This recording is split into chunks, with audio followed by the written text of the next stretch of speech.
Hello, everybody. How we doing? So good to see y'all again. It's great to be back on the grass finally with the guys. The energy in the classroom has been awesome. Be able to get these guys out here on the grass, really start talking schematics, fundamentals, and techniques has been really good. You can see the urgency, you can see the willingness to learn. They're picking it up, the systems up really, really fast.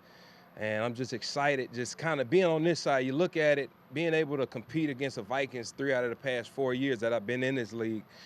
It's just funny writing these guys up, evaluating them, competing against them, and now I get an opportunity to coach them, and you really start to see the highlights of guys like C.J. Ham showing up in the classroom, being a true leader on the field, as well as in the classroom, really bringing along those rookies, really being the flag bearer for the special teams unit. So it's just really neat to see that. You see Chris Boyd's energy showing up in the classroom and on the football field as well. So just having the opportunity to get on this side of things and not evaluating these guys and really loving on them. You know, some of these guys I had top 30 visits on. I was highly involved in the recruiting process center where they were undrafted guys or drafted guys. So being able to just put my hands on them and love up on them and start to implement my systems and techniques has been really good. So I'm excited about it. We off to a really good start.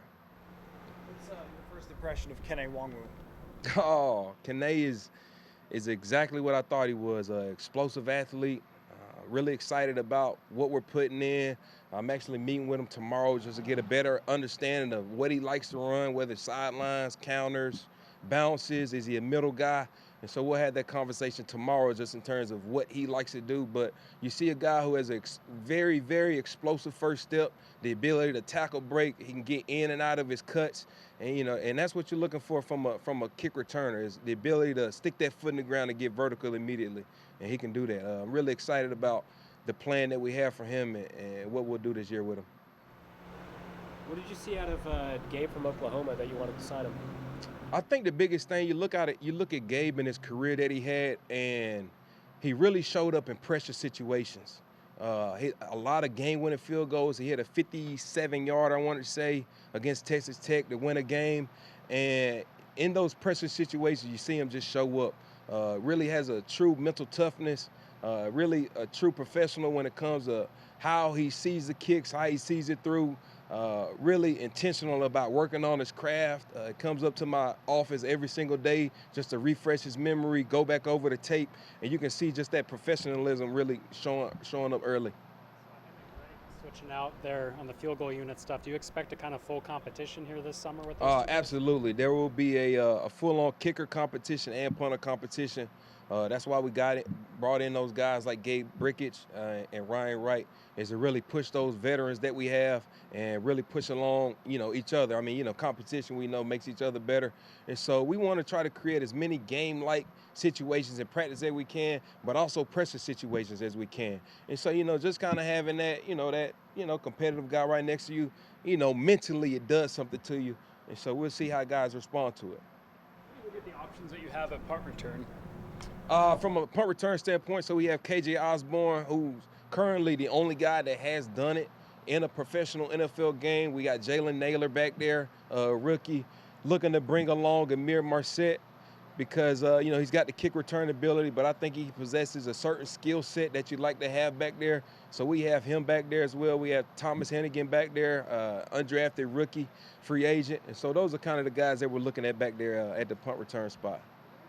Differences for guys who have only done punt return but not kick, or have only done kick returns but not punt? Like, what are the differences in those two? So there's a big difference. The most importantly, really, is just the tracking and catching of the punts is far different from a punt standpoint than it is from a kickoff standpoint. So how the revolutions of the ball work, right-footed punter, when the nose comes down, it's going to travel deep and left, whereas if the nose is up, it's going to fall short and right. And so just the ability to be able to track it and catch it is something that we've really been trying to work on. I mean, these guys are rusty. Yesterday, we went through a whole entire schedule of it, and you can kind of see the rust kind of being knocked off, just having a better understanding of how to track it, how to catch it, squaring the football up, making sure our feet in the right position so that when that gunner is taking a shot, we're able to go ahead and make a miss and get vertical with the football. And how much of the difference do you think it makes in the repetitions in practice, catching them off of a live kick versus a machine? Like, Great point. So again, we just had the first opportunity to catch live punts off the foot last week, and the returners, that's the first thing they say, right? Because a jug machine is pretty consistent in how the ball's gonna turn over, the revolutions of it, whereas it coming off the foot, it moves a lot differently, and so being able to track it from the foot versus the jugs has honestly been good for us. It's been really good for us. So the more reps that we can getting them off the foot, the better we'll be. On kicks too, what's your thought process about when you don't want a guy to come out? Like, what's the yardage deep for you? Well, that's going to be something we'll have to have a conversation with, with Coach O'Connell. But, me personally, I love to bring them all out if I could, especially when you're looking at a guy like Kene Nwangwu, who possesses that elite skill set that he has. But, just talking, rough 5 yards, we'll say, would be, pushing any more than that, it might be taking a knee. Yeah. In those kicker and punter competitions, how much weight do you put on what they do at practice out here versus what they'll eventually do in the games in preseason? Well, I think all of it is being evaluated. We're evaluating these guys on a day-to-day basis, whether they're kicking one day or whether they're not. What are they doing in the weight room? What are they doing from a nutrition standpoint? What are they doing in the meeting rooms? How are they conducting themselves? It's all being evaluated, and so we won't take it light in practice. We'll try to evaluate them the exact same, whether it be game or practice.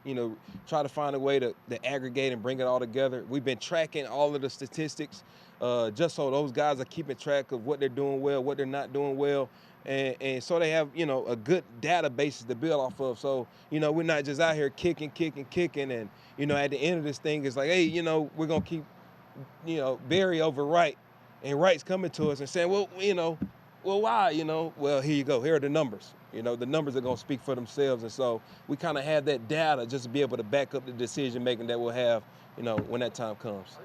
What is Barry, from what you've just watched in the film, what does he maybe need to do better I think, than last year?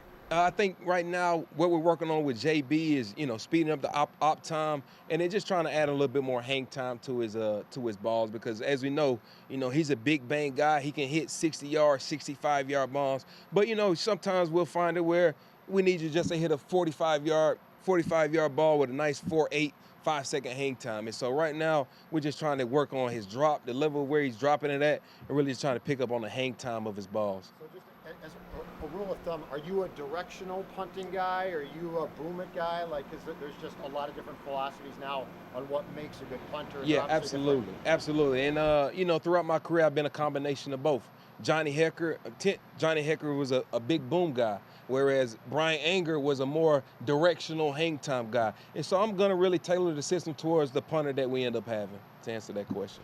Does it make it difficult for you to figure out how to coach the gunners on what they need to do when you've got maybe two different styles of punters that you're working with? No. For the gunners, their techniques and fundamentals is all the same, just in terms of what we expect of them, where the releases are, what type of releases they're working, how we go about covering it.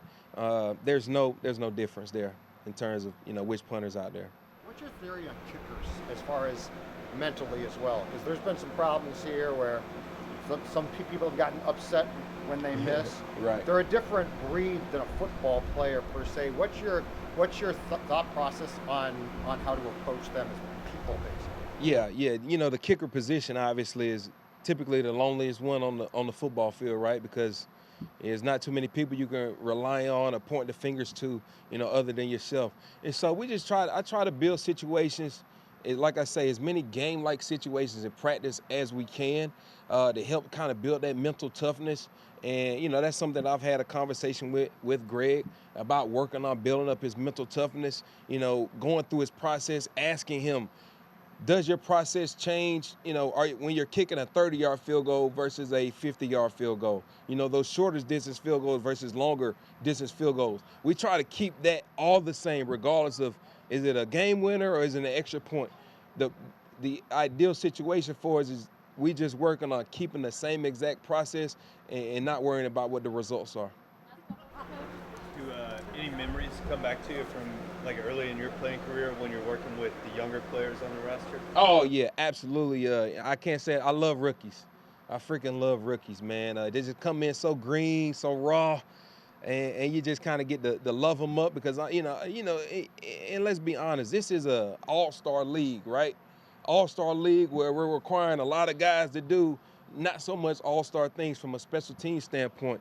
And so, you got to put your pride aside, and, you get rookies that's coming in here that were All-Americans, All-World, and next thing you know, they're just this big on the football field. And so being able to put my hands on these rookies, love them up, they coming in just so green and raw. Most of them probably haven't played special teams since their freshman year of college. And so it's just just new techniques and fundamentals kind of hitting that reset button. So I just, getting a chance to pour my everything into them is rewarding. NFL can create more kick return situations. Seems like those have gone way down. Would be advantageous for you guys to have more kick returns, obviously. It seems like something they would want to emphasize is getting that play back more. Yeah, absolutely. That's something that's been talked about from the rules committee, just in terms of trying to figure out how can we get more balls returned. Because you know how it is all right, here we go. You got a 3:25 kickoff, crowd's getting going. First kickoff, woo, woo, woo, woo. And then your kickoff goes through the end zone. It's like, well, dang. Yeah, that was that, So, there's certain ways, coaches, again, everybody has a different philosophy from a head coach standpoint on bringing the football out versus taking these. It's always dependent on who you're going up against, who your returner is back there. So it's a lot of factors that are going into it. Hopefully we'll see some numbers starting to spike up a little bit. All right. Appreciate y'all.